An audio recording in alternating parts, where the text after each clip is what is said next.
शुक्लांबरधरं विष्णुं शशिवर्णं चतुर्भुजं प्रसन्नवदनं ध्यायेत् सर्वविघ्नोपशान्तये।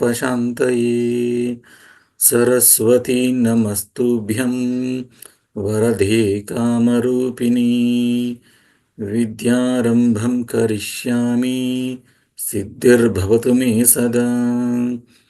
गुरुर्ब्रह्मा गुरुर्विष्णुः गुरुर्देवो महेश्वरः गुरुः साक्षात् परं ब्रह्म तस्मै श्री गुरवे नमः। ओम शांति शांति शांति। वसुदेवसुतं देवं कंसचानूरमर्दनं देवकी परमानन्दं कृष्णं वन्दे जगद्गुरुं कृष्णं वन्दे जगद्गुरुं। Welcome to Bhagavad Gita classes. We are doing the summary of the second chapter. We completed up to shloka number 53. Now the last topic of the second chapter, we will be looking into the summary. In this second chapter, Bhagavan Krishna presented 4 topics. One is Arjuna Sharanagati. Then second topic, Sankhya Yoga. The third topic, Karma Yoga. Now the fourth topic, Sthita Prajna Lakshanani as well as Sadhanani. So let us look into the shloka number 54 onwards. The shloka number 54, Arjuna is asking a question to Bhagavan Krishna. Arjuna Uvacha Sthita Prajnasya ka bhasha Samadhistasya Keshava Sthitadhi kim prabhasheta Kimasita vrajeta kim. This is a shloka. We have discussed the meaning of this shloka. So now Bhagavan has to answer to this question. How a Sthita Prajna talks, walks, sits. Bhagavan Krishna is taking as an opportunity to explain how a student has to work on to convert this knowledge into practice, or in another way to say, how to assimilate this knowledge. So far Bhagavan gave the knowledge. That knowledge has to be assimilated, or I can use another word, the student has to convert this knowledge to emotional strength. That is called assimilation. A person who has successfully gone through the Karma Yoga and Jnana Yoga, that means clearly gained the self-knowledge that I am the Atma. Not only this person gained the knowledge that I am Atma, I am not the body mind sense complex. Now that person has assimilated this knowledge. That means converted this intellectual knowledge into the emotional strength. That person is called Sthita Prajnaha, one who is established in the Prajna. Not simply gaining the knowledge, assimilating the knowledge, converting that knowledge to the emotional strength is called Sthita Prajna. So, under this section of the Sthita Prajna, from shloka number 55 till the end of the chapter, Bhagavan given the two different sections here. One is Sthita Prajna Lakshanani. Second one is Sthita Prajna Sadhanani. These are the two divisions. Sthita Prajna Sadhanani, that means how to convert into emotional strength. Lakshanani means what are the characteristics. So let us try to understand our level best. So before we enter into the topic, let us understand through the Shastra, through the Guru, the teacher, we can gain the knowledge. Teacher, Shastra helps us to gain the knowledge, but one has to assimilate that knowledge. Shastra and teacher can give some upaya, some techniques, how to assimilate this knowledge or how to convert this knowledge into emotional strength. But one has to work on. It is like a teacher can show a path. You walk from this place so that you can reach your destiny. This is the path, this is the way. It is like a modern time GPS. When you start the Google map will show the path. But it is the traveler, one has to travel. Just because you are having the Google map with you, it does not mean that you have reached the destiny. So similarly, because you gained this knowledge, it does not mean that you have established into that knowledge. Teacher and scriptures helps us to gain this knowledge. Even after gaining the knowledge, one has to establish into that knowledge. Then only that person is called Sthita Prajna. Otherwise, called just Prajna. Prajna means knowledge. You can say this person is a knowledgeable person. What do you mean? If this person is a knowledgeable person means, that means I am doubt, I don't know whether that person is established in the knowledge or not, but this person is having the knowledge. Like a Chat GPT or Google, your MP3 player. You press the button, songs comes out, the talks comes out. But MP3 player cannot establish into that knowledge. So please understand. Now, studying this Bhagavad Gita, completing up to the second chapter, since last 57 classes, today is the 58th class of our Bhagavad Gita. Definitely, we have gained some knowledge. That knowledge has to be assimilated. By whom? By one's own self. People says, I know many things, but I am not able to experience those things. I don't see the jnana palam. I am having the jnanam, knowledge, but I don't see the benefits of this jnanam, jnana palam.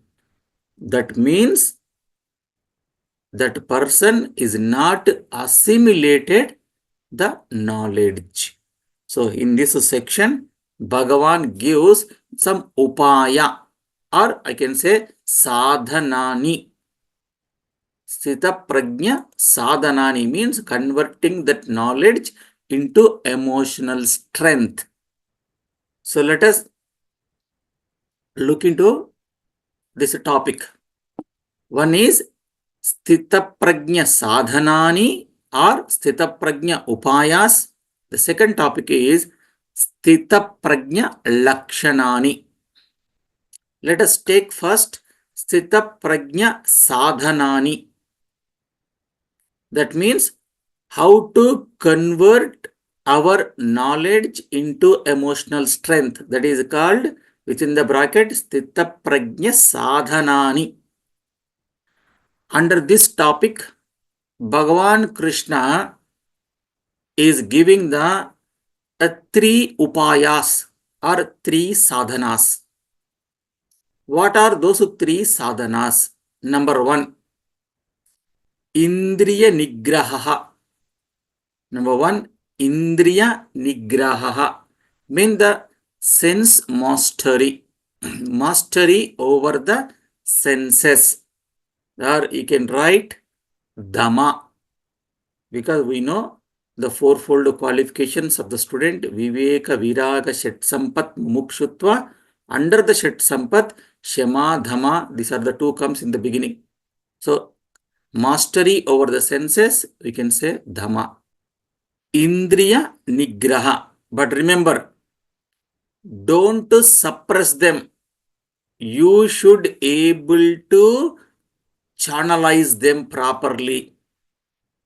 Because suppression is as dangerous as free let go philosophy. Sigmund Freud says, let go, let go. And we say, we mean some of the people says, you should not allow the let go, you should not allow the let go. That means you suppress. But a Vedanta teacher says, a Patanjali Maharshi says, neither suppress nor let go. You need to learn the sublimation. You need to know channelization. That is the first technique. One has to channelize. Very, very important point. Then next comes second point, Manonigraha. Manonigraha, mastery over the mind. Or you can also put another word, new word, thought discipline. Manonigraha means a thought discipline. Indriya Nigraha means a sensory discipline. Manonigraha means the thought discipline. Varieties of thoughts occurs in our mind. Certain thoughts are deliberately entertained by us, but many of the thoughts are not deliberately entertained. Thoughts come and go. Thoughts come just as they like. In between, when you are studying, when you are eating, when you are doing something, many thoughts comes and goes. But sometimes, some of us entertain those thoughts. Okay? We need to learn the disciplining. Sometimes we may get the rubbish thoughts, which we never thought in the life. Sometimes some thoughts comes so pleasing. So here we need to use our buddhi, which thoughts I should entertain, which thought I should not entertain deliberately. We have to work on deliberately. Bhagavan Krishna says, do not bother about the arrival of thoughts. Why I should not bother about the thoughts which are coming in my mind? Because that is not under your control. Because no thoughts takes your permission. Shall I come in? Just they comes.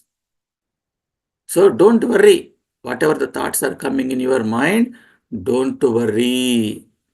These thoughts are having the source of your previous karmas, previous impressions, and many things you cannot change. Your past cannot change. So what you cannot change, don't worry much. You can do and what you should do. But what you can do and what you should do. Let thoughts come. Coming is not under your control. But whether I should entertain them or not to entertain them is there in your hand. I repeat one more time. Thoughts coming in your mind is not under your control. But what thoughts I should entertain, what thoughts I should eliminate deliberately. That is there in us. So when certain thoughts comes, remove it from when it is bud itself. Don't entertain. Thoughts become so strong when you keeping on entertaining them. You should know what kind of thoughts has to be entertained, or what kind of thoughts has to be eliminated. In fact, ultimately, you have to eliminate all the thoughts.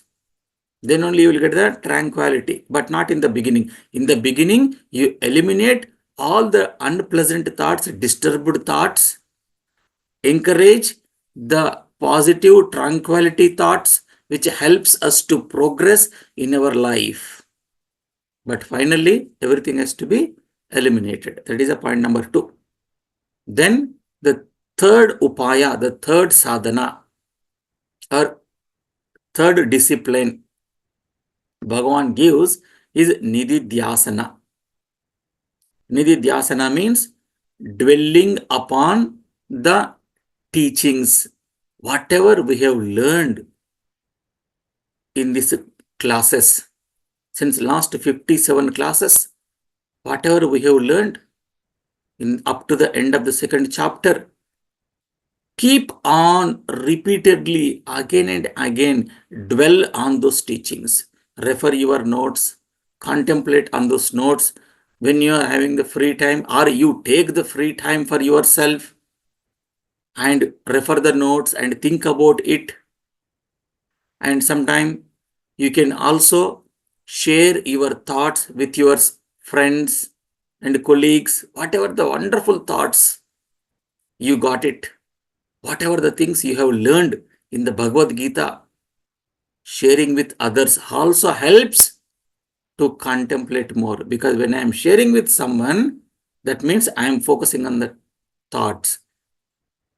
This is a secret. I am telling you, teaching is the best learning. If you want to learn the Bhagavad Gita more effectively, whatever you have learned so far, share those ideas with your friends, with your colleagues, whenever you get a chance. Instead of talking of the unnecessary things about the politics, movies, etc., you take it a chance to discuss. You have to create the chance. Don't tell me and don't ask me that none of my friends ready to listen. I am the only one interested. That should not be the excuse. You have to create the situation. When someone is coming and talking, they say, how are you? You say, I am doing wonderful because I am studying the Bhagavad Gita. You are creating the chance because people will ask, is that so? Yes. Since last 1 year, I am studying the Bhagavad Gita. Before that, I studied the Tattva Bodha. I studied Sadhana Panchakam. Now I am studying Viveka Chudamani. I studied Yoga Sutras, helping me a lot. You also want to be happy? Come on. you can study. I can tell some points to you. How Arjuna is asking the questions, how Bhagavan Krishna is giving the answers. It is like a life skills training program. They will ask, what is Bhagavad Gita? You say, Bhagavad Gita is a life skills training program which is given by Bhagavan Krishna some thousands of years back. So this is how you have to create the opportunity. So when you share your thoughts, when you read the notes again and again, and when you listen the talks repeatedly, so we are going to give you a chance to listen one more time all these talks from the November first week onwards. So you can utilize the opportunity. So keep on dwell, keep on dwell. If these three you are ready to do, gradually you will get assimilated. Slowly over a period of time, we can able to assimilate. And how to do this Nididhyasana and all this information, Bhagavan Krishna is going to explain to us in the 6th chapter. So hold on for the 6th chapter. When it comes, we will study. So let us look into the second topic, that Sthita Prajna Lakshanani.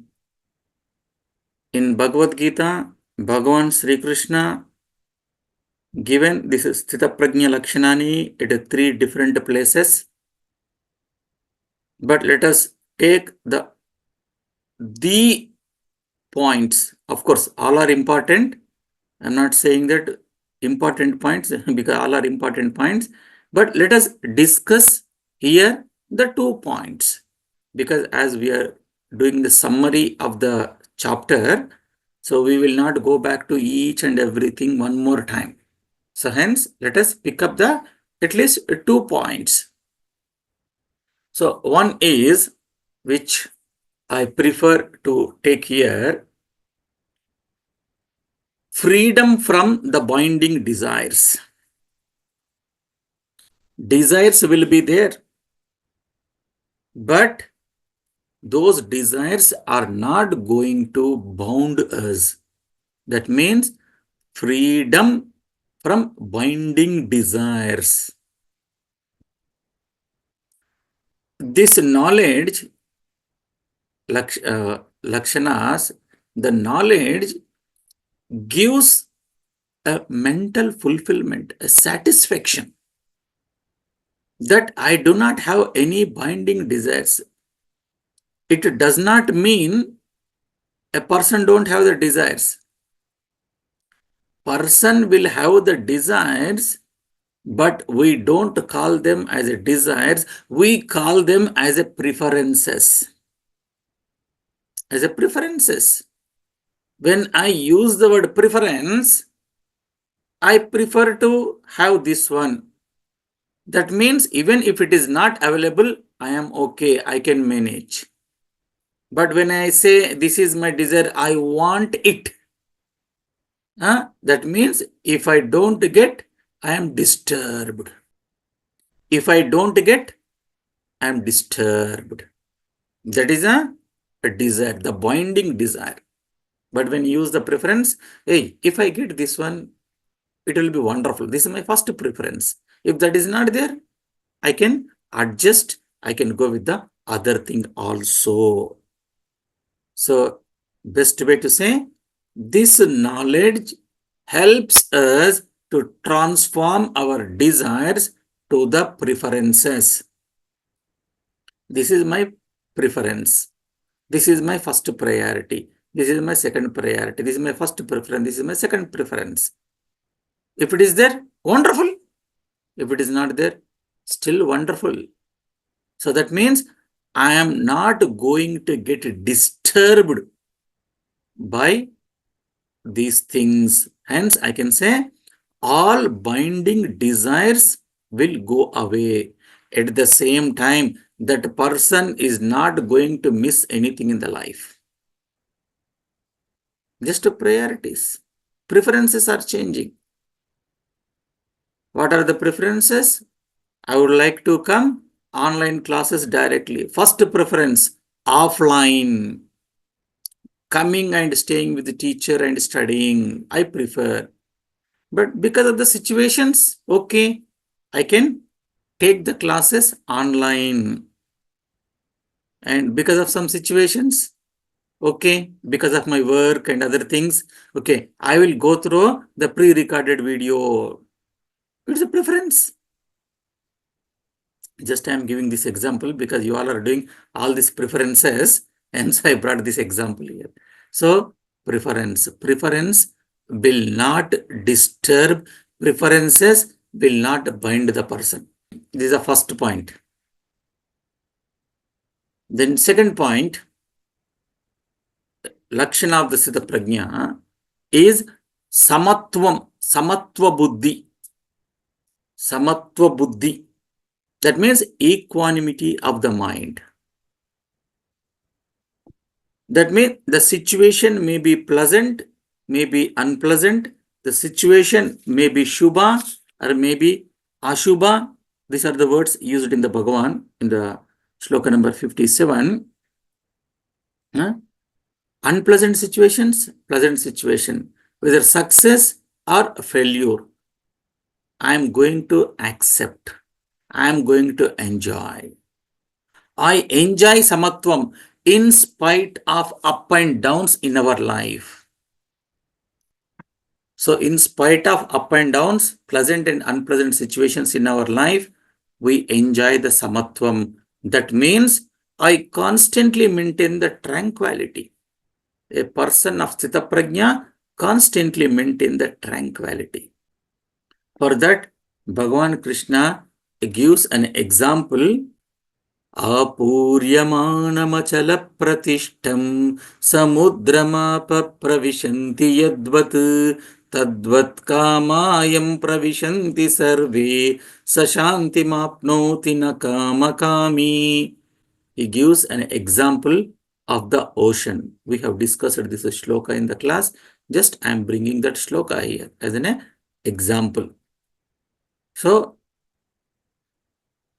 these are the two points. No binding desires, that means free from the binding desires. Second one is equanimity, samatvam. Free from the binding desires means purnatvam. Free from the binding desires means samatvam. These are the lakshanas of the Sthita Prajna. So with this, we'll complete this is second chapter. The second chapter is called Sankhya Yoga. Even though there are 4 topics are presented by the Bhagavan, but Jnana Yoga being the central theme of the chapter. So hence, the chapter is titled as Sankhya Yoga. Om Tat Sat iti Srimad Bhagavad Gita Su Upanishatsu Brahma Vidyayam Yoga Shastre Shri Krishna Arjuna Samvade Sankhya Yogo Nama Dvitiyodhyayaha. Om Sarve Bhavantu Sukhinah Sarve Santu Niramayaha Sarve Bhadrani Pashyantu Ma Kaschit Dukkha Bhag Bhavet. Om Shanti Shanti Shanti. Harihi Om. Shri Gurubhyo Namaha. Harihi Om.